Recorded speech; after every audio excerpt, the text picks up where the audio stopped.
এটা হলো আপনাদের লাইফ, এটা হলো মাঝখানে আছেন।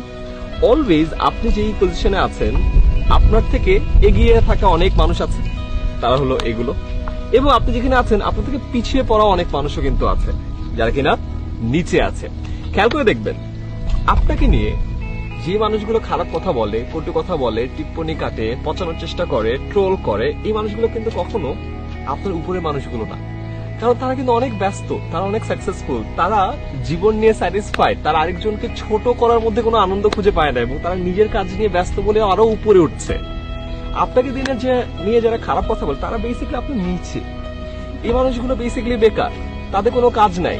ফেসবুকে কমেন্টে আপনাকে খারাপ কথা বলা ছাড়া তার জীবনে কোনো সাকসেস নাই এবং সে বেচারা এখানে একা, তার নিচে কেউ নাই, তার উপরে আপনি আছেন।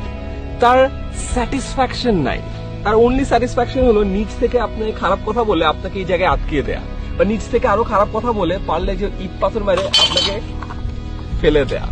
ফর এক্সাম্পল সাকিব আল হাসান, একদম নিচে পাড়ার গলিতে যে খেলে, সেও তো সাকিব আল হাসানকে বলে আরে তুই তো বেটা খেলা পারস না। সাকিব আল হাসান যদি এর কথা শুনে এখন ওকে রিপ্লাই দিতে যায়, তার কি খেলা হবে বলেন? তো আপনি যদি একদম হাইয়েস্ট লেভেলে পারফর্ম করতে চান, এদেরকে ভুলে যান, focus on the top people, তাহলে আপনি এই স্টেজ থেকে তাদের দলে খুব তাড়াতাড়ি যোগ দিতে পারেন।